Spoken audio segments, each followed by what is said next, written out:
अस्सलाम वालेकुम नाज़रीन, मैं हूं ज़मीर हैदर और आप देख रहे हैं प्रोग्राम पब्लिक पल्स। नाज़रीन, इमरान खान साहब इतवार को कहते हैं और कुछ दिन पहले भी उन्होंने कहा कि पहले अब तो इन्होंने हमारा तो टेस्ट कर लिया, अब शहबाज शरीफ साहब को टेस्ट करने की बारी है और अब इनके खिलाफ हम वोट ऑफ मतलब इनको सदर से कहलवाएंगे कि ये वोट ऑफ कॉन्फिडेंस लें। अब इसके पीछे क्या रीजंस हैं? इमरान खान साहब कहते हैं कि कुछ लोग PMLN के या PDM के उनसे राब्ते में हैं। शाहिद खाकान अब्बासी नाराज होकर बैठे हुए हैं, कराची में बैठे हुए हैं और कहा यह जा रहा है कि उनके साथ कुछ और दीगर लोग भी हैं पाकिस्तान मुस्लिम लीग नून के या फिर PDM के, जो नाराज हैं इस वक्त की PDM की कोalition गवर्नमेंट के जो वफाक में है। और उसी दौरान जो है इमरान खान साहब कह देते हैं कि जी अब सदर कहेंगे कि प्राइम मिनिस्टर शहबाज शरीफ साहब वोट ऑफ कॉन्फिडेंस लें।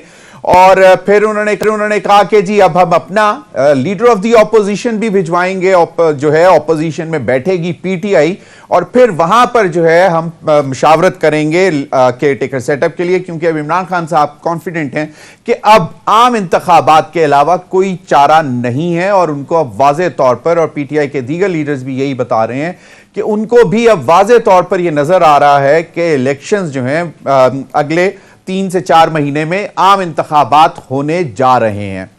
और इसी दौरान मतलब ये बातें चल रही हैं कि जी prime minister vote of confidence लेगा, पाकिस्तान तहरीक इंसाफ कौमी असेंबली में वापस आएगी, लीडर ऑफ द ऑपोजिशन बिठाएगा। तो जो हम पहले सुनते आ रहे थे कि जी कानून और आइन के बगैर, कानून और आइन के दायरे कार में रहते हुए, रूल्स ऑफ प्रोसीजर के दायरे कार में रहते हुए जो कौमी असेंबली के हैं उनके तहत ही पाकिस्तान तहरीक इंसाफ के इस्तीफे मंजूर किए जाएंगे।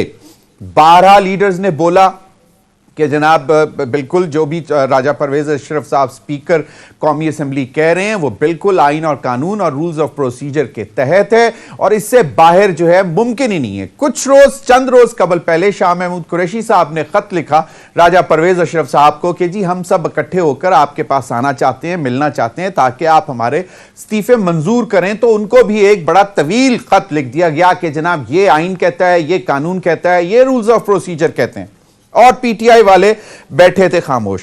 अब ये तो हो गया और उसके बाद आज जो खबर आई कि 35 पाकिस्तान तहरीक इंसाफ के जो MNAs थे उनके इस्तीफे मंजूर करके इलेक्शन कमीशन को उनके नाम भिजवा दिए गए और इलेक्शन कमीशन ने बाकायदा उनका नोटिफिकेशन भी जारी कर दिया कि वो अब ये जो 35 मेंबर्स हैं ये they stand denotified, they are no more members of national assembly. ये एक पैनिक मूव है, यहां कोई परेशानी नहीं थी, कोई मसलहत नहीं थी इसके पीछे, बस एक बात आई कि जी चलो इतना जोर लगा रहे हैं PTI तो इस्तीफे मंजूर कर लिए जाएं। लेकिन अब लग ये रहा है कि इसके पीछे खौफ भी है, इसके पीछे पैनिक भी है, इसके पीछे डर भी है, इसके पीछे PDM और अलाइड जो पाकिस्तान पीपल्स पार्टी उनको अब ये खौफ भी है कि शायद उनके लोग भी निकल रहे हैं उनके कंट्रोल से और अगर वोट ऑफ कॉन्फिडेंस लेने का सदर कह देते हैं तो prime minister vote of confidence कैसे लेंगे। इमरान खान साहब कहते हैं कि 10 से 15 लोग हमें अप्रोच भी कर रहे हैं। ये मामला चल रही है। कुछ थोड़ा सा मुझे पुरानी बातें याद आई। यू टर्न, इमरान खान साहब के ऊपर हमेशा इल्जाम लगाते रहे कि जी ये बहुत बड़ा यू टर्न लेते हैं। बैकग्राउंड में चलते हैं, PDM और पाकिस्तान पीपल्स पार्टी मुसलसल 2021 से इंतखाबात का डिमांड करते रहे। बिलावल भुट्टो जरदारी ने 27 फरवरी 2022 को लॉन्ग मार्च शुरू किया कराची से और उसमें उन्होंने इमरान खान साहब को वार्निंग दी कि मेरे पहुंचने से पहले असेंबलियां तहलील कर दो तो तुम्हारी बचत है, वरना ठीक नहीं होगा, वरना मैं खुद आके तुमसे इस्तीफा ले लूंगा। यह सारा चलता रहा था। तो उसके बाद फिर इमरान खान साहब PTI ने फैसला किया कि जी असेंबलियां तहलील कर देते हैं, उनके खिलाफ वोट ऑफ नो कॉन्फिडेंस की जो चल रही थी और उन्होंने असेंबलियां तहलील करने का कहा और फ्रेश इलेक्शन की डिमांड कर दी। और फिर हमने ये देखा कि तमाम PDM एंड अलाइड यानी कि पीपल्स पार्टी वो इस चीज से बिल्कुल दूसरी तरफ चले गए, यू टर्न ले लिया और उन्होंने कहा नहीं, ये हुकूमत तो अब अपना जो कौमी असेंबली जो है अपना मुकर्ररा वक्त पूरा करेगी। फिर जो भी पंजाब में हुआ आपने वो भी देखा उसके बाद इमरान खान साहब ने कहा कि मैं असेंबलियां तहलील कर दूंगा, तो उन्होंने कहा देखते हैं कर दें, क्योंकि पीडीएम और जो पीपल्स पार्टी है ये डिमांड कर रही थी खान साहब से कि जनाब अगर आपको इंतखाबात चाहिए तो इन दो सूबों में आपकी हुकूमत है, पंजाब और केपी में, तो आप इनको तहलील करें और आम इंतखाबात ले लें। लो जी, ये भी इमरान खान साहब ने जब फैसला किया तो उन्होंने कहा ये तो हमें कबूल नहीं है, ये भी असेंबलियां पूरा वक्त पूरा करेंगी। और फिर केपी की तो शायद इनको इतनी परवाह नहीं थी, लेकिन पंजाब को बचाने की भरपूर कोशिश शुरू कर दी गई। और फिर हमने देखा कि पंजाब में वोट ऑफ कॉन्फिडेंस लेने के लिए गवर्नर से खत भी लिखवा दिया गया, और वो भी एक आईनी और कानूनी मामला था कि जी ड्यूरिंग सेशन वो कह सकते थे कि नहीं कह सकते थे, लेकिन वो हुआ। उसके बाद आपके साथ सब कुछ सामने है कि जी लोग रहेंगे नहीं रहेंगे, लेकिन चौधरी परवेज लाई साहब ने फिर एक रात अचानक फैसला किया कि जी 100 बिस्मिल्लाह ये लें, वोट ऑफ कॉन्फिडेंस ले लेते हैं। और उस पर पीडीएम और पीपल्स पार्टी बहुत मुतमईन थी कि जी कोई मसला ही नहीं है, ये तो यूं गए परवेज लाई साहब और पंजाब इंटैक्ट है और हम रखेंगे। अब पंजाब भी नहीं रहा। फिर उन्होंने कहा कि ये जो वोट ऑफ कॉन्फिडेंस लेने में कामयाब हुए हैं चौधरी परवेज लाई साहब, वो सिर्फ एक शर्त पे हुए हैं, और वो ये है कि तमाम अराकीन को जो उनके साथ थे उनको ये यकीन दहानी कराई गई है कि वो पंजाब असेंबली तहलील नहीं करेंगे। लेकिन वो फिर हमने देखा कि अगले चंद घंटों में पंजाब असेंबली तहलील करने का भी मरासला उन्होंने गवर्नर पंजाब को भेज दिया, और उसके बाद 48 घंटे बाद पंजाब असेंबली तहलील हो गई। आज केपी की असेंबली का भी हवाले से चीफ मिनिस्टर ने कह दिया है कि वो गवर्नर को खत लिख देंगे और अगले 48 घंटे में केपी असेंबली भी तहलील हो जाएगी। अब बाकी क्या बचता है पीडीएम और पीपल्स पार्टी के पास? एक कराची और 24 किलोमीटर की वफाक की हुकूमत, जिसको इमरान खान साहब ने एक चैलेंज कर दिया कि जी वोट ऑफ कॉन्फिडेंस लें, वो मैं आपको सारा बता चुका हूं। और तीसरी बात जो उन्होंने कर दी कि जी हम असेंबली में आ रहे हैं और वहां पे बैठकर हम लीडर ऑफ द ऑपोजिशन हमारा होगा, और फिर हम आगे मामलात को लेकर चलेंगे, चाहे वोट ऑफ नो कॉन्फिडेंस जमा कराएं या वोट ऑफ कॉन्फिडेंस का कहलवाएं सदर से, और फिर उसके बाद मुशावरत भी हमसे ही होगी कि केयर टेकर सेटअप क्या होगा, जिस तरह के पंजाब में हो रही है। तो इन्हीं तमाम मामलात पर बात करने के लिए मेरे साथ मौजूद हैं लालचंद मल्ली साहब, रहनुमा पाकिस्तान तहरीक इंसाफ से। मैंने पूछा कि जी आप क्यों बच गए, तो उन्होंने कहा बस बच गए, आज मेहरबानी है उनकी स्पीकर साहब की। मजहर अब्बास साहब senior analyst, journalist, investigative reporter भी रहे हैं, हमारे साथ मौजूद हैं। बहुत बहुत शुक्रिया मजहर अब्बास साहब आपके वक्त का भी। और हमें कैसर अहमद शेख सीनियर रहनुमा पाकिस्तान मुस्लिम लीग नून ने भी ज्वाइन किया है। नाज़रीन, चंद साहब से शुरू करने से पहले अगर इजाजत दें तो ये तमाम पीडीएम के लीडर्स बशमूल राजा परवेज अशरफ इस्तीफों के हवाले से क्या कहते थे और इमरान खान साहब को क्या मशवरे दे रहे थे, पुरानी बात नहीं, अभी से चंद कुछ दिन गिन लें आप, डेढ़ महीने पहले क्या फरमा रहे थे, ये जरा सुन लें जी। और इसी तरह की गुफ्तगू कुछ एहसन इकबाल और ख्वाजा आसिफ साहब ने और भी की, वो भी जरा सुन लें। बिलावल साहब ने बड़ी अच्छी बात की और आईनी बात की। बिलावल साहब ने क्या कहा था कि जिसको ख्वाजा आसिफ साहब ने एंडोर्स किया, ये भी सुन लें। आए, you are a stranger to the house, और जब उन्होंने कहा कि we will not no more be strangers in the house और हम वापस आ रहे हैं, तो आज स्पीकर कौमी असेंबली ने उनके इस्तीफे मंजूर कर लिए। इलेक्शन कमीशन ऑफ पाकिस्तान को 35 लोगों के नाम भेज दिए और उसके बाद इलेक्शन कमीशन ऑफ पाकिस्तान ने उनकी मंजूरी भी दे दी। अब राजा परवेज अशरफ साहब चंद दिन पहले क्या फरमा रहे थे इन्हीं इस्तीफों के हवाले से, वो भी जरा सुन लें। कोई दबाव या प्रेशर में अगर इस्तीफे नहीं दिए तो फिर मैं कबूल करूंगा, इंफरादी तौर पर आए तो फिर ये पिछले चंद घंटों में क्या हो गया कि 35 लोगों के इस्तीफे मंजूर कर लिए गए। कैसर अहमद शेख साहब कुछ बताएंगे कि हुआ क्या है? कुछ अरकान आपके भी नाराज बैठे हैं, शाहिद खाकान अब्बासी साहब के हवाले से इत्तलात आ रही हैं कि वो कराची में नाराज बैठे हैं, और उनके साथ कुछ और लोग भी हैं जिनमें मिफ्ता इस्माइल साहब का नाम तो है ही है। तो आपको क्या मतलब, क्या मसला क्या है? हर चीज से पहले तो इमरान खान साहब यू टर्न लेते थे, अब आप लोगों ने यू टर्न लेना शुरू कर दिए। बिस्मिल्लाहिर्रहमानिर्रहीम। देखिए, हम तो इन पिछले 8 महीने से इनसे यही कह रहे हैं, मैंने भी कई बार इनसे कहा कि आप कौमी असम्बली में आएँ और वहाँ इंटरेक्शन करें, बल्कि बार बार मैंने ये कहा कि मैं स्टैंडिंग कमेटी फाइनेंस में, तो आपके 10 मेंबर हैं, आप आएँ वहाँ आके सारे डिपार्टमेंट्स को बुलाते हैं ताकि इंटरेक्शन करे। ये जो बाइकाट या कोई रूट के बैठे हैं, ये कोई एडवाइजेबल नहीं है। अब ये बार बार हमारे कहने के बावजूद तो आए नहीं। कुछ इस्तीफे पहले मंजूर हो गए, आपने देखा, उस पर इलेक्शन भी हो गए। तो वो चीज जो है, स्पीकर साहब ने तो इंडिकेट कर दी थी कि कुछ इस्तीफे हमने माने हैं और ये कलेक्टिवली हम नहीं मानेंगे। अब अगर ये 8 महीने, अब ये देखे आपने, ये पंजाब असेंबली भी इन्होंने तोड़ दी। ये अब खुद कह रहे हैं कि हम इसलिए आ रहे हैं कि हम अपोजिशन में जो मैंने मीडिया में सुना है कि हम अपोजिशन पे, जो लीडर ऑफ अपोजिशन का है, वो रोल करेंगे ताकि जो अगर कोई इंटरिम हुकूमत बनती है तो उसको हम बता सकें कि कौन निगरान वजीर आजम होंगे। अगर इस पर्टिकुलर पर्पज के लिए आ रहे हैं तो इनका कोई कौमी असेंबली में प्रोसीडिंग में हिस्सा लेने का तो पहले ही मकसद नहीं है। पहले तो बैठ के या तो लेकिन के चाहते क्या है, कोई इनकी एक बात है। या 8 महीने से 20-25 बार तो मैंने कहा इनको प्रोग्राम, तो खुदारा शेख साहब, वो तो उनका मसला था ना, वो तो उनका मसला था, उसमें आप लोगों को क्या परेशानी थी? मुझे ये नहीं समझ आती कि जब आप लोग कहते थे आईन, कानून और रूल्स ऑफ प्रोसीजर के तहत इस्तीफे मंजूर किए जाएंगे। हाँ, हम तो इनको इनवाइट कर रहे थे, बार बार इनवाइट किया कि अगर आपने इंडिविजुअल आना है, आके इंडिविजुअल आप आए और इस्तीफे दे दे। अब अगर नहीं, बार बार आप बताइए, कोई तरीकाकार तो होना था ना। कुछ इस्तीफे मंजूर हो गए, कुछ बाकी बाद में हो जाएंगे।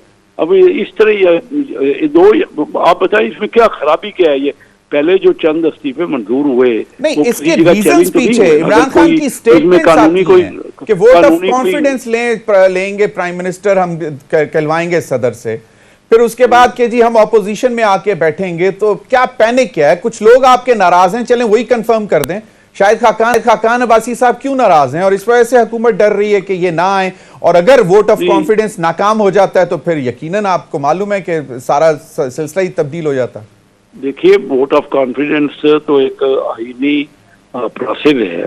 किसी वक्त भी अगर उसका जो तरीकाकार है पंजाब हुकूमत में हुआ, वोट ऑफ कॉन्फिडेंस ले लिया गया, लेकिन मेजॉरिटी वाला ही रूल कर सकता है और हुकूमत बना सकता है।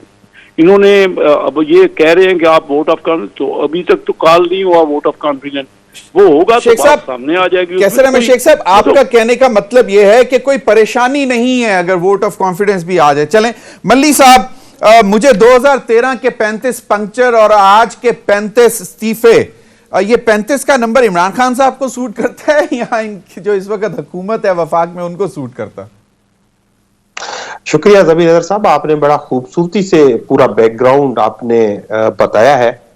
बुनियादी तरह ये जो पीडीएम है, पाकिस्तान डकाइट मूवमेंट, उसने जमहूरियत का एक लबादा ओढ़ा हुआ है। अब वो आइन की बात करते हैं, वो पार्लियामेंट की बात करते हैं, वो कानून की बालादस्ती की बात करते हैं। आपने अभी सुनाया पूरी कौम को कि किस तरह पूरी पीडीएम की लीडरशिप पाकिस्तान तहरीक इंसाफ को दावत देती रही है कि आप आए, असेंबली में आए और आकर आप इलेक्शन, वो हम जब इलेक्शन का टाइम फ्रेम मांगते थे तो वो कहते थे कि ये बातें पार्लियामेंट में होगी और पार्लियामेंट से बाहर हम ये बातें नहीं कर सकते। उसके बाद स्पीकर साहब, जिसका एक रोल होता है कि वो हाउस का कस्टोडियन होता है, स्पीकर साहब ने जो ये फैसला किया है वो ये फैसला इंतहाई नामुनासिब और उनके मनसब के मुनाफी है। अब अंदाजा लगाएं, मैं जो लास्ट डेलीगेशन मिला पार्लियामेंटियंस का पाकिस्तान तहरीक इंसाफ के, मैं उस में शामिल था। हमने रिक्वेस्ट की कि हमारे एन ब्लॉक जो रेजिग्नेशंस हैं वो कबूल फरमाएं, तो उस पे उनका कहना था कि मैं बिल्कुल नहीं करूंगा जब तक इंडिविजुअली एक एमएनए मेरे पास नहीं आता। हमने सुनवाया भी है लालचंद मल्ली साहब, लेकिन चलें, बात यह है जिस तरह कैसर अहमद शेख साहब ने भी कहा कि डिमांड तो आपकी इस्तीफों की थी, चाहे उस तरह मंजूर होते चाहे इस तरह मंजूर तो हो गए। मेरा सवाल यह था कि ये क्या खौफ है, कोई परेशानी है?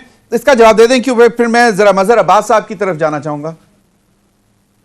तो सब दो चीजें हैं। एक, आपको पता होगा कि नैब कानून की में जो अमेंडमेंट्स हुई वो सुप्रीम कोर्ट में उस पर हेयरिंग हो रही है। इमरान खान साहब उसके खिलाफ गए हुए हैं मुक्तदबार ऑब्जर्वेशंस आई हैं। आज भी ये एक सुप्रीम कोर्ट में जो मैंने सुना एक ऑब्जर्वेशन थी कि अगर पाकिस्तान तहरीक इंसाफ वापस जाती है असेंबली में तो ये असेंबली के फ्लोर पे और पार्लियामेंट में डिस्कस हो सकता है। तो बुनियादी तौर पे पीडीएम के ये सारे जो लोग हैं जो खुद को रिलीफ देने आए थे, जिन्होंने 1100 अरब रुपए की चोरी माफ कराई हुई है इन्होंने इस अमेंडमेंट्स के थ्रू, तो उन्होंने शायद ये सेंस किया हो कि अगर पार्लियामेंट में पीटीआई वापस आती है और हमें इस पे भी बात करना पड़ती है तो वो उनके लिए मुश्किल होगा। आई कि आप लोग अमेंडमेंट्स मूव कर सकते हैं नैब को जो ऑर्डिनेंस है उसमें, और फिर एक ऑब्जर्वेशंस ये भी आई कि जो शख्स पार्लियामेंट में नहीं बैठा उसकी हम दरखास्त क्यों सुने, और फिर ये भी ऑब्जर्वेशन आई ऑनरेबल जस्टिस एजाजुल एहसन साहब की तरफ से कि क्या मुमकिन था कि ये नैब के जो कानून आया है इसमें आप लोगों ने सबने अपने आप को रिलीफ दे दिए, जिन लीडर्स के खिलाफ बहुत बड़े बड़े केसेस थे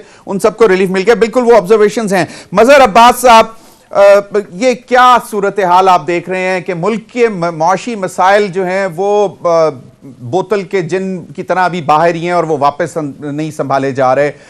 स्टॉक मार्केट की आज की सिचुएशन आपके सामने है, डॉलर सिचुएशन आपके सामने है, महंगाई जो है वो वैसे ही बढ़ रही है, और अब ये कहा जा रहा है कि गैस के भी नर्ख बढ़ाए जाएंगे, बिजली के नर्ख भी बढ़ाए जाएंगे, पेट्रोलियम डेवलपमेंट लेवी भी बढ़ाया जाएगा। तो ये मसाइल एक तरफ और दूसरी तरफ खींचातानी चल रही है कुर्सी की। देखिए, मजाक बना दिया हमने। मुझे तो अपनी आवाज वापस आ रही है भैया। ये आवाज आपकी जरा कर लेते हैं आप, वैसे क्लियर आ रही है मुझे आपकी आवाज। नहीं, आपको तो क्लियर आ रही है लेकिन मैं अपनी बात नहीं कंप्लीट कर सकूंगा ना अगर मुझे अपनी आवाज वापस आएगी। मजहर साहब की आवाज जो एको हो रही है उनको वापस। मजहर भाई चले, मैं ब्रेक के बाद आता हूं, उतनी देर में ये मामला भी एडजस्ट कर लेते हैं। नाज़रीन, वक्त हुआ एक ब्रेक का, हमारे साथ रहिए।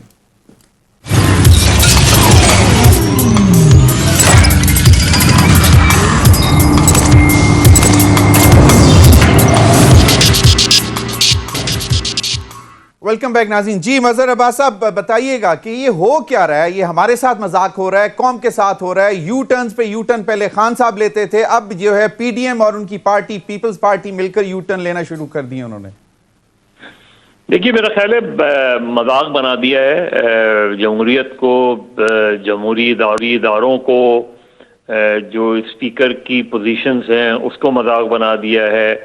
मेरा ख्याल है हम बहैसियत कौम जो है शायद डेमोक्रेसी के काबिल नहीं है, और जिस तरह का अंदाज हमने अपनाया है वो हमें उसी तरफ ले जा रहा है कि पार्टीज के अंदर देखें, पार्टीज के अंदर हमें जमहूरियत नहीं नजर आती। मुल्क में जमहूरी इदारे बनाने की जब भी बात होती है उसको जो है वो नाकाम बना दिया जाता है। इस वक्त जो सूरत हाल है उसमें सीधी सी बात है कि अगर आपने एक जो क्लॉज है स्पीकर के लिए अब वो सेटिस्फेक्शन उस सूरत में होती है कि कोई आपको अप्रोच करे कि मेरा इस्तीफा कबूल नहीं करें। सही। वरना आपने आज इतने महीनों बाद अगर किसी ने आपको ये अप्रोच नहीं की है कि आप इस्तीफा कबूल नहीं करें तो आपको इस्तीफे सारे कबूल कर लेने चाहिए। शकूर शाद ने जाके इस्लामाबाद हाई कोर्ट में रिट कर दी थी और वो फिर बहाल हो गए थे वापस। कभी दूसरे मसले हैं। मसला ये है कि एक सिंपल सी चीज है, एक स्पीकर एक रेजिग्नेशन की तस्दीक करने में आपको कितना टाइम लगता? मैक्सिमम हफ्ता, 15 दिन, चले बहुत बढ़ा ले महीना। और इसमें सीधी सी बात है कि आप महीने भर में अगर किसी ने आपको अप्रोच नहीं किया कि आप मेरा इस्तीफा कबूल नहीं करें तो आप इस्तीफा कबूल करें। जिन्होंने बकौल स्पीकर के कि अगर मुझे बहुत से लोगों की कॉल आई है, भाई जिनकी कॉल आई है आप उनके इस्तीफे कबूल ना करें, बाकियों के कर लें। लेकिन ये कि कभी आप 9 के इस्तीफे कबूल करते हैं, क्या वो 9 लोग गए थे आपके पास? नहीं गए थे। क्या ये 35 लोग गए थे आपके पास? नहीं गए थे। तो आपको कैसे पता चला कि ये इस्तीफे जो है ये चाह रहे हैं कि इस्तीफे? ये मेरा ख्याल है कि बदकिस्मती है हमारी कि वो सियासी जमातें भी जो दावेदार हैं जमहूरियत की, जो दिन रात बैठ के सिवाय जमहूरियत के कसीदों पढ़ने के और कुछ नहीं करते, उनके रवैये जो हैं इंतहाई गैर जमहूरी, और हम जो आने वाली नस्ल है उसको कोई बहुत अच्छा पैगाम नहीं दे रहे। मजहर बस पैनिक, मजहर भाई पैनिक क्या लग रही है आपको कि ये कुछ पीएमएलएन के लोग नाराज हैं, शायद खाकान अब्बासी साहब के मुतालिक अब खुलकर बात हो रही है कि वो नाराज हैं, कर्टसी में फाइल भी हैं उसमें, तो आपको क्या लगता है कि ये पैनिक है, डर गए हैं वोट ऑफ कॉन्फिडेंस लेने की वजह से, या फिर अगर इमरान खान साहब आके अपनी पूरी स्ट्रेंथ के साथ बैठते हैं तो अभी भी ये तो जाके चैलेंज कर सकते हैं हाई कोर्ट में जाएंगे जी ये तो इन्होंने बुलाया नहीं, हमें इंडिविजुअली कैसे मंजूर कर लिया, तो फिर स्पीकर दोबारा डबल जेपेटी में आ जाएंगे, ये मैंने क्या कर दिया, एक चीज। दूसरी चीज ये कि फिर इमरान खान साहब वोट ऑफ कॉन्फिडेंस का भी कह सकते हैं। ये बात जो है जो आज हुई है ये कल सुप्रीम कोर्ट में उठेगी, इसकी वजह से ऑलरेडी सुप्रीम कोर्ट में मुकदमा चल रहा है और आज भी ये बात हुई। फिर इलेक्शन कमीशन ने, आप देखें ना कि ये सारी सियासी जमातों की बात कर रहा हूँ, ये वो सारी सियासी जमातें जो दावेदार हैं जमहूरियत की, जिसमें मुस्लिम लीग नून भी शामिल है, जिसमें पाकिस्तान पीपल्स पार्टी भी शामिल है, जिसमें पाकिस्तान तहरीक इंसाफ भी शामिल है, ये अपने अंदर ही जमहूरियत नहीं लाते। आप पूरी पार्टियों के तरीक़ेकार उठा के देख लें। पीटीआई ने शुरू में 2013 में एक इलेक्शन कराए थे पार्टी, उसके बाद पीटीआई भी उसी जो है डगर पे चल पड़ी है कि बस नामजदगी, कल कोई आदमी पार्टी ज्वाइन करता है, एक महीने पार्टी की सेंट्रल कमेटी का मेंबर बन जाता है। 26 साल से इमरान खान इसी पार्टी के चेयरमैन चले आ रहे हैं, भाई कोई और भी तो चेयरमैन हो सकता है। मुस्लिम लीग नून की जो है वो फैमिली ही नहीं खत्म होके दे रही नीचे तक। इसी तरीके से आसिफ जरदारी जो कितने पुराने पीपल्स पार्टी के वर्कर थे कि वो पीपल्स पार्टी के चेयरमैन बन गए, बिलावल भुट्टो चेयरमैन बन गए, ये आसिफ जरदारी को चेयरमैन बन गए। असफंदयार वली 2 मरतबा इलेक्शन लड़े थे, उसके बाद पार्टी के आइन अमेंड करके तीसरी बार भी लड़ गए, फिर उनके बेटे आ गए। ये एक गैर जमहूरी माशरे की अक्कासी करती है क्योंकि पॉलिटिकल पार्टीज पीपल्स रिप्रेजेंटेटिव कहलाती हैं। एग्जैक्टली मतलब भाई ये तो आपने बता दिया है, पिछले 70 साल से हम यही देख रहे हैं। अब चलो we have to live with it, but my question was why we have to live with it, why exactly the question is why हम रिजेक्ट करें ना इन पार्टीज को। आप एग्जैक्टली ये पार्टीज जो है जो इन्होंने हमें हाईजैक किया, नहीं करा सकती, ये पार्टियां जो अपने इलेक्शन नहीं करा सकती वो मुल्क में इलेक्शन डिमांड करने की कैसे हकदार हो गई। एग्रीड, बिल्कुल, ये इन्होंने हमें हाईजैक किया। मजहर भाई ये अब मुझे एक बात बता दें क्योंकि मैंने फिर लालचंद मल्ली और कैसर शेख साहब की से भी पूछना है, मुझे ये बताएं कि क्या आपको लगता है कि कोई कमजोरियां हैं पीडीएम के अलायंस में जिसकी वजह से अब ये सारे यू टर्न हमें नजर आ रहे हैं from the federal government side, जो कि 24 किलोमीटर की महदूद होकर रह गई है और सिर्फ सिंध है उनके पास और बलूचिस्तान बराए नाम।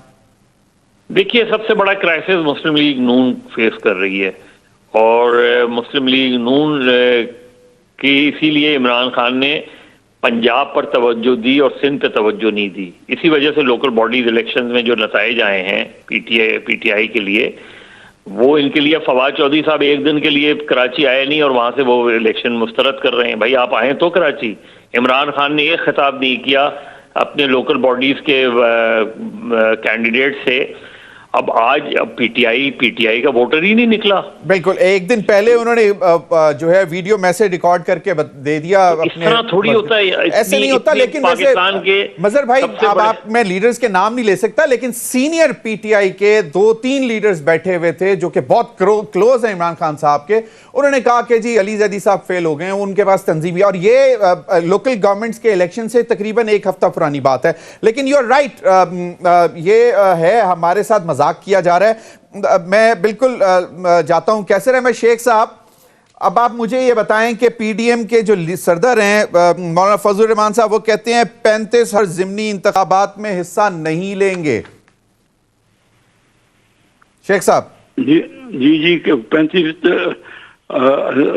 हल्कों पर ज़िमनी इंतखाबात में क्या हिस्सा नहीं लेंगे, ये मौलाना फजलुर रहमान साहब की स्टेटमेंट आ गई है आज। ये जो आज आपने 35 इस्तीफे, हाँ तो वो तो देखिए ना, जब उनके रिजिग्नेशन एक्सेप्ट हो गए हैं तो पहले भी इलेक्शन हुए हैं आपके सामने, जो जिन हल्कों पे पहले उन्होंने रिजिग्नेशन एक्सेप्ट हुए हैं उन हल्कों पे हुए हैं।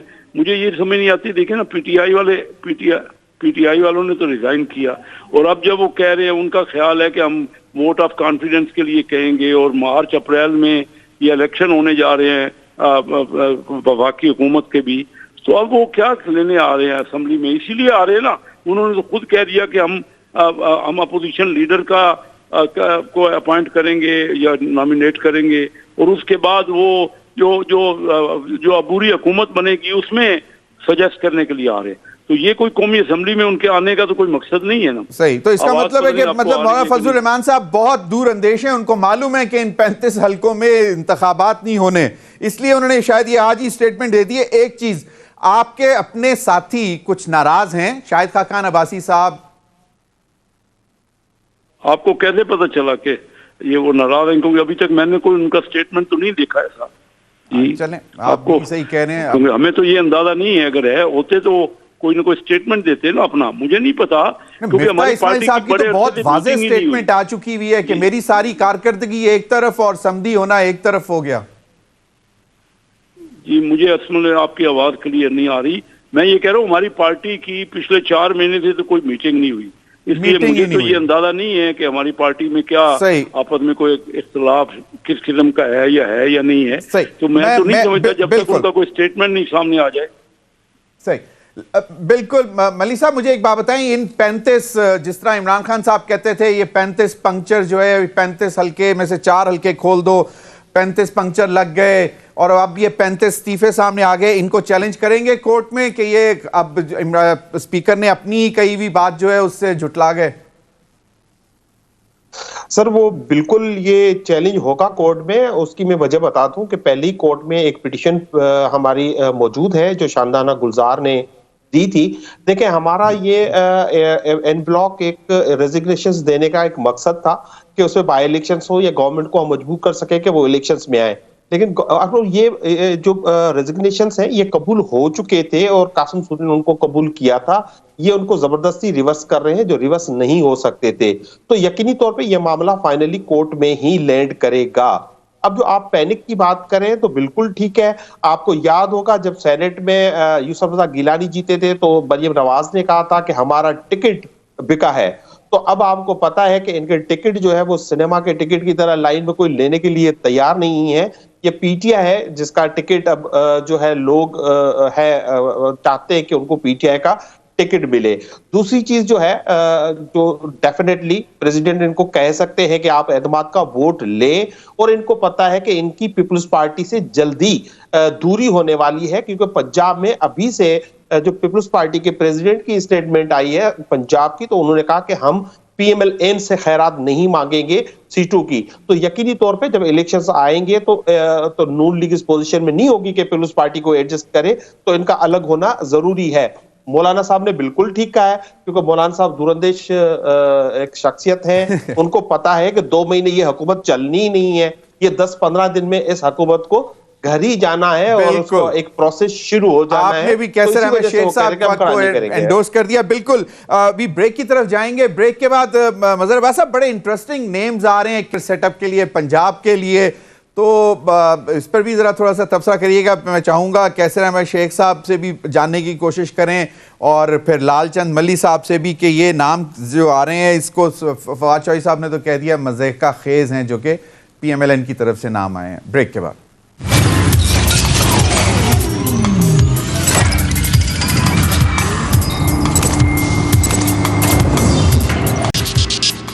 वेलकम बैक नाज़रीन।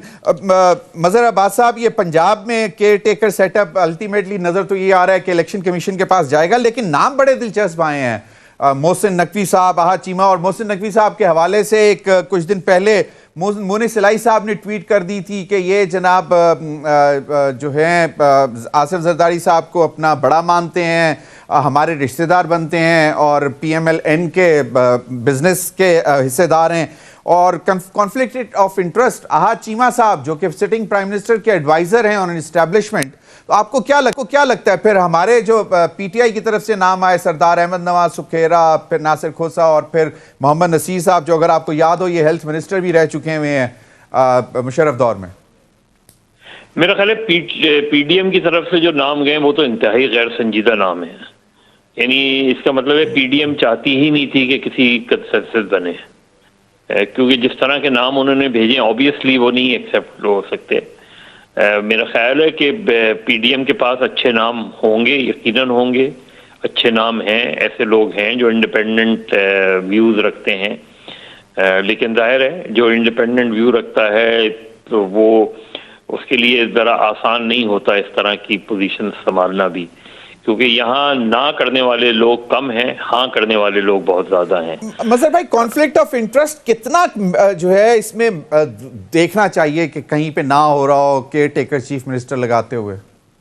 वो तो जाहिर है वो बिल्कुल देखना चाहिए, वरना केयर टेकर है क्यों? केयर टेकर के मतलब ही यही होता है कि वो जो है वो किसी की तरफ उसका झुकाव ना हो, क्योंकि उसकी बुनियादी जिम्मेदारी, जाहिर है उसने कोई पॉलिसी तो बनानी नहीं होती है, उसकी बुनियादी जिम्मेदारी फ्री एंड फेयर इलेक्शन को इंश्योर करना होती है। इलेक्शन कराना तो इलेक्शन कमीशन की जिम्मेदारी होती है, लेकिन इंश्योर करना कि उन 3 महीनों के पीरियड में जो है वो एक माहौल ऐसा रहे, कोई माहौल कशीदा ना हो, ऑपोजिशन और गवर्नमेंट के दरमियान वो एक ब्रिज होता है जो केयर टेकर चीफ मिनिस्टर होता है। वो उसकी जिम्मेदारी ये होती है कि वो हर फरीक को सुने, किसी फरीक की ग्रीवेंसेस हो तो अपने इख्तियारात के तहत उसकी ग्रीवेंसेस को एड्रेस करने की वो हो। तो उसकी बुनियादी आइन में लिख दिया है कि लीडर ऑफ द हाउस जो है वो नाम देंगे, मुशावरत करेंगे लीडर ऑफ द ऑपोजिशन से, वो अपने नाम देंगे और फिर किसी एक नाम पे कंसेंसस होगा, नहीं होगा तो इलेक्शन कमीशन जाएगा। तो इसको फिर तो अंडू कर देना चाहिए ना, क्योंकि अगर कहीं से भी नाम आएगा दोनों साइडों में से और इलेक्शन कमीशन उन्हीं में से अगर एक नाम चुनती है तो वो तो कॉन्फ्लिक्ट ऑफ इंटरेस्ट के जुमरे में आएगा।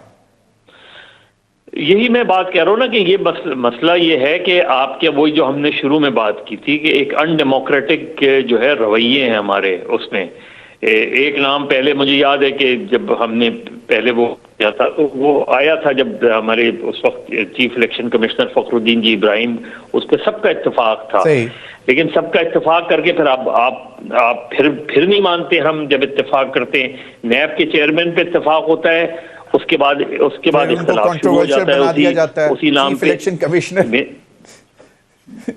मेरे ख्याल में कि हमें जब तक हमारी सियासी जमातों के अपने रवैये तब्दील नहीं होंगे, हमेशा रहेगा ये। आप अभी जब चीफ इलेक्शन कमिश्नर कोई नॉमिनेट कर देंगे उस पर एतराज हो जाएगा। बिल्कुल मजहर भाई, आपने बिल्कुल बड़ी जबरदस्त बात की है, और जब तक अपनी ये सियासी जमातें अपने अंदर इलेक्शंस नहीं करवा सकते तो ये फिर किस तरह इंडिपेंडेंट लोगों को सामने आने देंगे। वेरी राइट, बिल्कुल सही है। लालचंद मल्ली साहब, क्या देख रहे हैं सर जी? जहीर भाई देखें, आपके जो नून लीग है वो अपनी एक इंडिपेंडेंट पोजीशन खो बैठी है। जरदारी साहब का उसने दामन पकड़ा हुआ है, वो जहाँ खींच के जाते हैं वो खींच के ले जाते हैं।